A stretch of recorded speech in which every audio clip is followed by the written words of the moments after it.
Depuis 2 ans, le bruit des balles et des obus ne résonne plus dans les montagnes du Kurdistan irakien. Est-ce la paix? Oui, sans doute aujourd'hui. Mais pour combien de temps? Cette paix est faite d'arrière-pensées et de méfiance. Les dirigeants de Bagdad ont trop souvent fait aux Kurdes des promesses qu'ils n'ont pas tenues. Le gouvernement actuel du général El-Bakr, après avoir, comme ses prédécesseurs, échoué dans sa tentative d'écraser la révolte kurde, a décidé de signer une paix qui se concrétise par les accords du 11 mars 1970.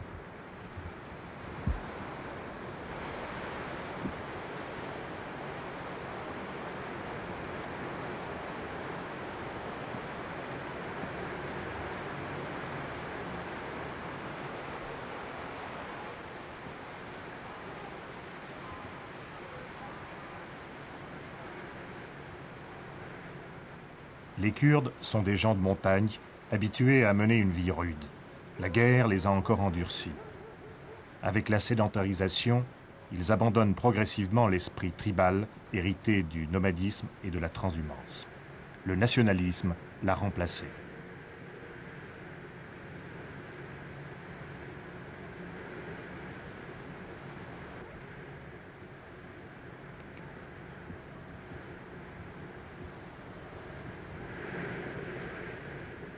Derbent est un village des montagnes kurdes, comme il y en a des centaines d'autres. Avec ses 150 maisons, il abrite plus de 900 habitants qui tous vivent de la terre. L'eau, ils vont la prendre à la rivière, et ils ne connaissent l'électricité que depuis une année. Jamais un seul policier n'a pénétré dans ce village. C'est le Parti démocratique du Kurdistan qui maintient l'ordre et qui rend la justice.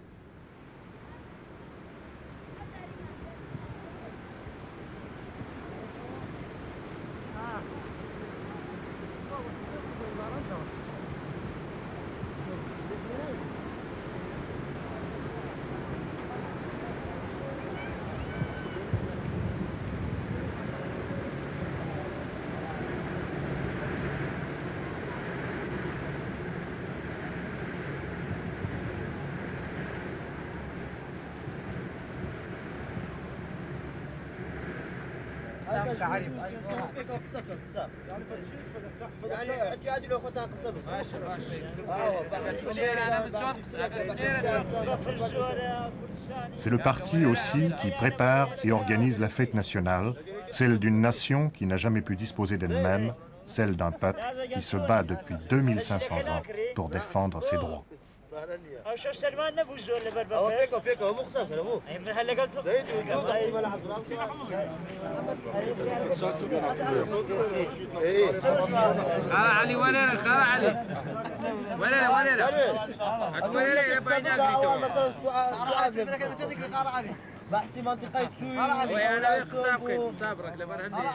Le Kurdistan ou la mort. C'est le slogan qui symbolise la volonté d'autonomie du peuple kurde.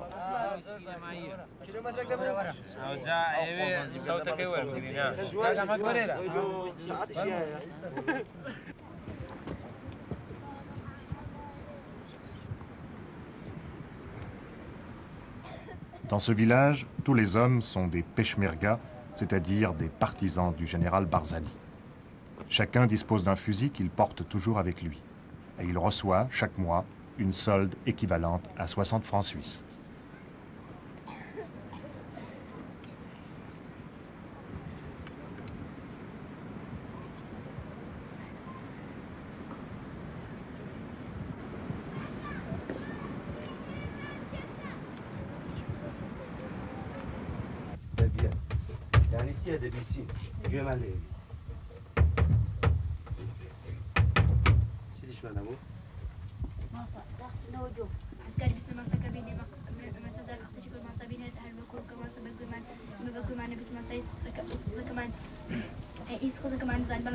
Le Parti démocratique du Kurdistan, pour lutter contre l'analphabétisme, a lui-même fait construire 150 écoles et formé 200 instituteurs. Ici, à Derbent, sur 3 instituteurs, un seul a été engagé par le gouvernement. Les 2 autres dépendent du bureau politique du parti. سنبين يعني محروم نبين لو خسانك عالم إيكا وما تيبقين بل ما صار أما أبنين كواقر قيم جو قسان كردن هاي قيم قسان كردن إيه مدى دور بولا راستي وهاد بون هاد بون عراق داجير بكن لصالي كم داجير لصالي 1970 داجير بسروكاتي جنرال موت إيه باش بس بلام عراق رانا وستاو شورشي قورة بربابو لصالي 1920 شورش بربابو بلام إنجليزا كان ويستيان بيبجن وبرانتيان نفجاو هستان فيسالي كل حسينيان هناك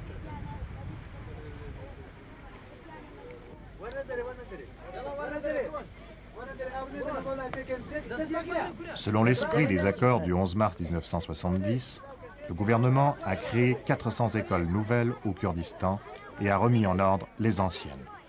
Ainsi, maintenant, 1 millier d'écoles reçoivent les enfants kurdes à qui l'on enseigne désormais le kurde et l'arabe.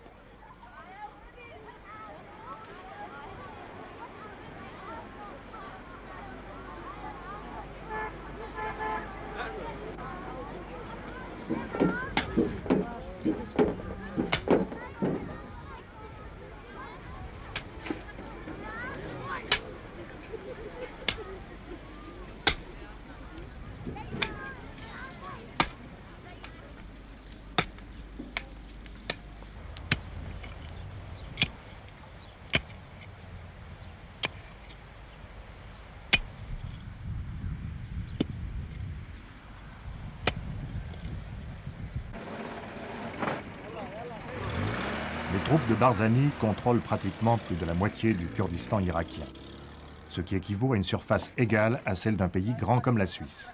1 million de Kurdes vivent sur ce territoire libéré de la tutelle gouvernementale, et toutes les routes sont contrôlées par l'armée révolutionnaire.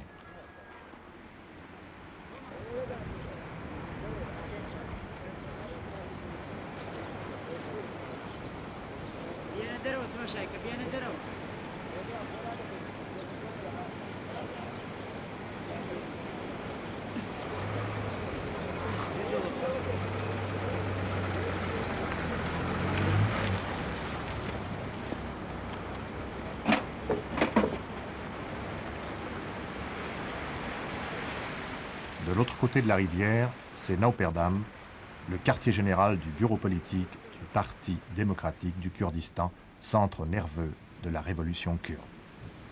Une révolution qui est loin de sombrer dans la bureaucratie.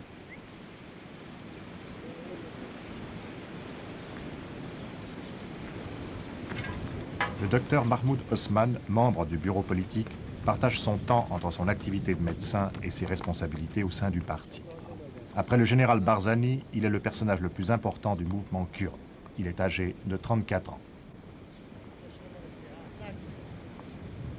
Vous parlez de la révolution kurde, mais n'est-ce pas en réalité plutôt une lutte de libération pour obtenir l'autonomie? Je crois que la révolution kurde, en outre d'être une lutte pour la libération, pour avoir l'autonomie, et là, le contenu social, c'est-à-dire elle travaille en outre des affaires politiques pour la libération, pour avoir l'autonomie, les droits politiques et humanitaires.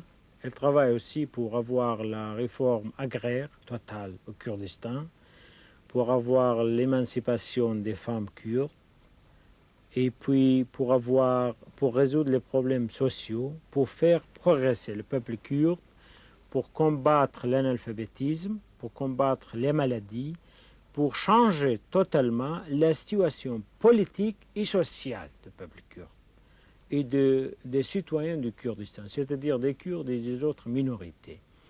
Voilà pourquoi elle est une révolution, parce qu'elle ne se limite pas seulement aux affaires politiques, mais aux affaires sociales aussi. Mais actuellement, vous contrôlez toute une région qui est importante, presque aussi importante d'ailleurs que le territoire de la Suisse. Dans cette région, puisque cette région est dirigée par un parti démocratique kurde, est-ce qu'il y a des élections? Est-ce que les responsables sont élus par le peuple? Nous avons de responsables de partis, ils étaient élus par le congrès de partis, et le congrès aussi, il est élu par tous les membres de partis, qui est à peu près 40 000 membres. Bien sûr, les membres, ils viennent du peuple, mais il n'y a pas d'élection générale. Il y a quelques élections pour les responsables des municipalités, des régions, mais il n'y a pas d'élection générale parce que c'est une partie d'Irak. Et en Irak, il n'y a pas d'élection générale. Pour nous, c'est très difficile de faire l'élection. Si on va faire ça, on va être accusé d'être séparatiste ou d'avoir l'indépendance ou quoi. Voilà pourquoi, quand il y a la paix, quand il y a l'accord, il faut garder la coordination entre les choses dans notre région et les choses dans la région du gouvernement.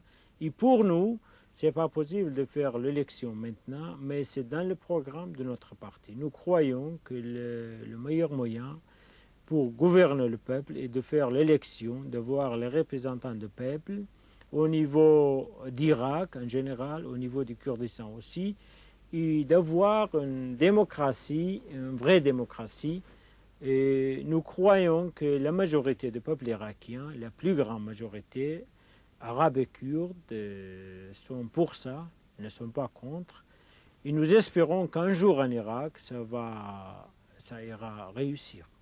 Ce qui est tout de même frappant, c'est quand on interroge quelques peshmergas qu'on a pu rencontrer, c'est qu'on parle d'abord de Barzani et le parti vient ensuite. Enfin. Bien sûr, vous savez, Barzani, c'est un symbole de la nationalité kurde. Les présidents de parti, le chef, un commandant en chef de l'armée, historiquement, il est devenu un symbole du peuple kurde. Il est comme le père du peuple kurde, il est comme le leader aussi.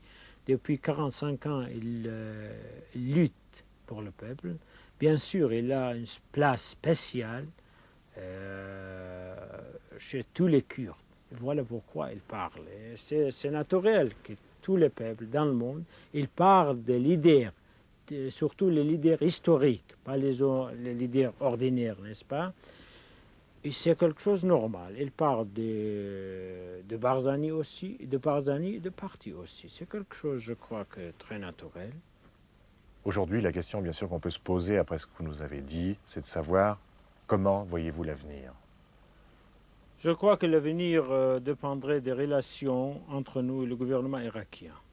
Il y a l'accord de 11 mars, qui est quelque chose de très bien, parce qu'il a accordé, enfin, il a reconnu l'autonomie pour le peuple kurde dans le cadre de la République irakienne.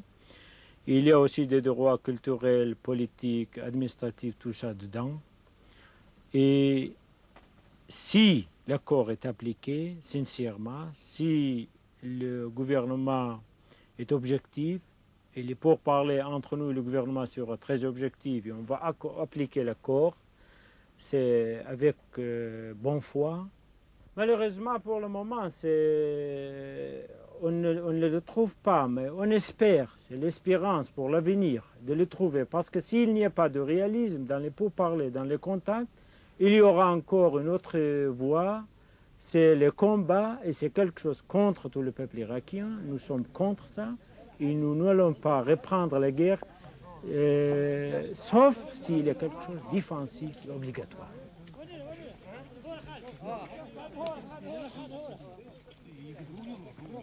استعد استريح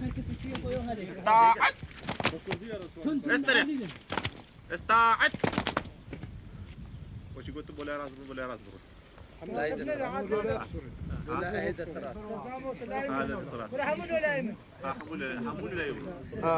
À l'issue de la guerre contre les divisions irakiennes, l'armée révolutionnaire du Kurdistan comptait 24 000 peshmergas sous les ordres du général Barzani.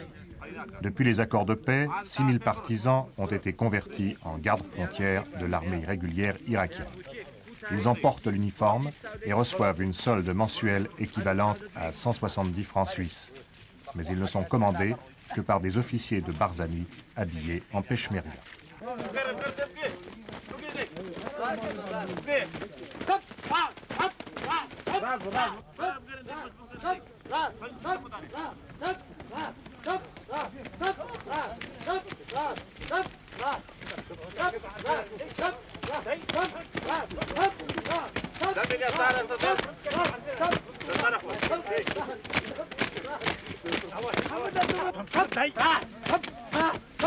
Ici, près de la frontière iranienne, nous sommes dans le camp de la 10e région des gardes frontières. Jamais un officier de l'armée irakienne n'a mis les pieds ici.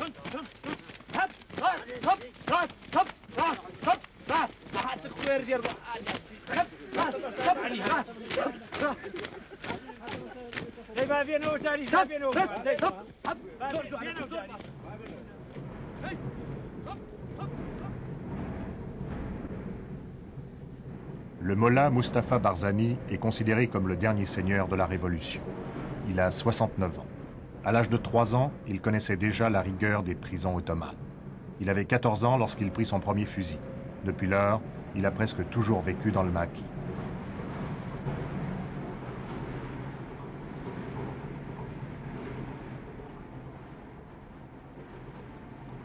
Son nid d'aigle, protégé par 7000 guérilleros et par des batteries de DCA, n'est accessible que par un petit sentier de montagne.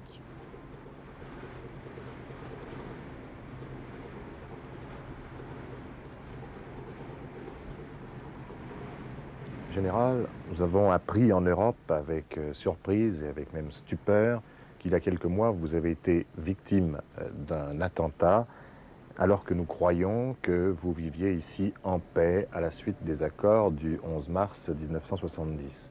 Alors, quelle est la situation aujourd'hui? يعني أوانا خائنا خيانة كردوها لا شعب كرد ولا شعب عرب يعني سياستك زور غلطيان هي نبو عرب راسا نبو كردش راسا يعني خويا إنساني مزر وكو أوانا ليرة ظالم وغدار وتعدى على سرها مكسكن أواناش نقضي اتفاقي آزاريان بو شتانا زور جاريان كدنا أو هر أوا بزور جار بلام إما تحمل ما كله برخاتي شعب عرب عام بخاتي كرد عرب إما يعني تحمل ما كردو وكو أوان كخيانة يعني كل إما خيانة منك. Il dit que, bien sûr, je crois que la politique du gouvernement actuel est très fausse. La politique n'est pas du tout au bénéfice du peuple irakien, ni kurde, ni arabe. Ils ont fait beaucoup de choses qui étaient très mauvaises contre nous, ne pas appliquant comme il faut le traité de 11 mars, et l'attentat était l'une de ces choses-là. Je crois pour le moment aussi, si la politique actuelle ne change pas, la situation n'est pas bien, mais quand même, nous allons, dans les mesures de possible, garder la paix pour le bénéfice du peuple irakien en général, arabe et kurde, et pour avoir, si possible, la paix pour tout le monde en Irak. Mais avec ça aussi, on n'est pas satisfait avec la politique actuelle du gouvernement qui est pratiquée avec nous et avec le peuple irakien en général. Est-ce qu'à la suite alors des accords, certaines revendications du peuple kurde ont été satisfaites? الآية لباش اتفاقي كهندك لمطالب كرد جبت جكرا و بيرازيبون يعني. لا والله لا ولا وين رازين. Il dit que dans l'ensemble, on n'est pas satisfait avec la situation. Probablement 50% des choses ont été appliquées, mais les choses importantes, c'est-à-dire les autres 50 qui sont plus importantes, ne sont pas encore appliquées. Et je crois qu'ils ont appliqué les choses qu'ils voulaient. Et voilà pourquoi on n'est pas tout à fait satisfait avec l'application de l'accord en général. Il serait intéressant alors justement de connaître quelles sont les revendications du peuple kurde qui ne sont pas respectées actuellement.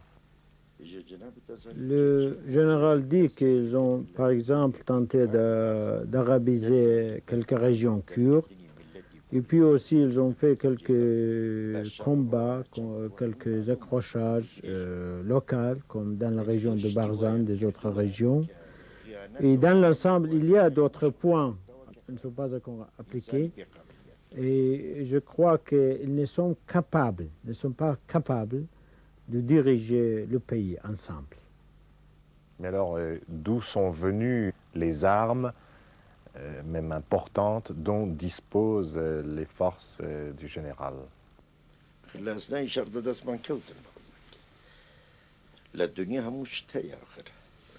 Général dit, il y avait beaucoup des armes qui ont été prises pendant les combats. C'était à l'armée irakienne. Et puis chacun a ses moyens d'avoir des choses. Vous n'êtes pas très précis, là. زول محددين للجواب. Il dit qu'une partie, comme je vous ai dit déjà, a été prise à l'armée irakienne et l'autre partie a été achetée à l'étranger par des moyens spéciaux, n'est-ce pas, d'Europe, des autres pays. Certaines personnes ont prétendu que le mouvement kurde avait des sympathies vis-à-vis d'Israël. Qu'en est-il en réalité? حقيقتي أواهر كون تصور بك يعني إما ملتك ومظلوم حكومة إسرائيل كوي حكومتك إما شون عطف لسر أوان بدبي بعكسي أوا بلن إسرائيل عطف هي لسر كردستان. Le général dit nous sommes un peuple opprimé et puis Israël c'est un gouvernement, il n'a pas besoin de nous, d'autres un peuple, un petit peuple comme les Kurdes. Je ne sais pas, c'est pas comme ça, mais probablement il y a des propagandes disant qu'Israël a sympathie pour les Kurdes, mais pas les Kurdes pour Israël. إما ملتك مظلومي إما ملتك مظلومي إما لقالها مو عالمي الدنيا اشتكي عداي منية لقالها مو كزدوستي. Elle dit nous sommes un peuple opprimé, nous n'avons pas d'animosité contre le peuple du monde. Nous sommes des amis de tout le monde, en général. Nous voulons être amis du peuple du monde en général. Est-ce que le général a des rapports avec d'autres mouvements kurdes en Turquie, en Syrie ou en Iran? Dans les علاقة هيا لقال حركات تري كردي لإيران وتركيا وسوريا. إما علاقة من لقال نية علاقة من حد لقال العراق لقال كسيترية بالعراق. Il dit nous n'avons pas de rapport, notre mouvement concerne seulement le Kurdistan d'Irak, le peuple irakien, les Kurdes d'Irak seulement. Et ce qui veut dire que la revendication n'est pas du tout de se joindre aux autres mouvements kurdes pour former un Kurdistan véritable, étendu sur l'ensemble de ces pays qui regroupent des Kurdes. Il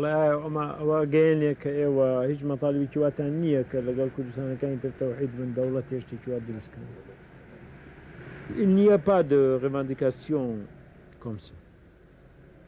C'est l'autonomie au sein de l'Irak. تنهى autonomie لنا العراق. C'est ça.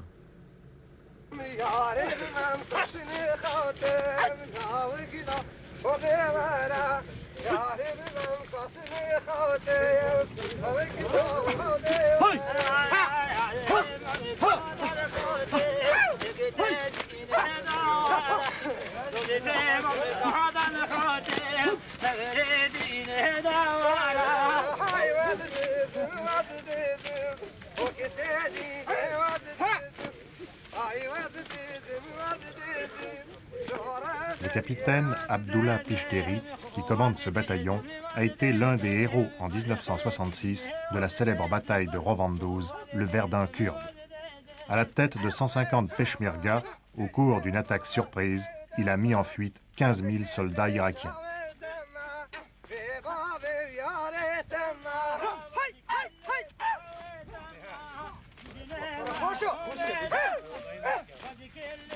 La confiance relative que les Kurdes accordent à cette drôle de paix du Kurdistan est symbolisée par le fait que Barzani conserve toujours 17 000 partisans sur pied de guerre. Aujourd'hui, la paix au Kurdistan irakien ne semble pouvoir être garantie que par la force militaire des partisans kurdes, force qui incarne la détermination de ce peuple à conquérir pleinement son autonomie.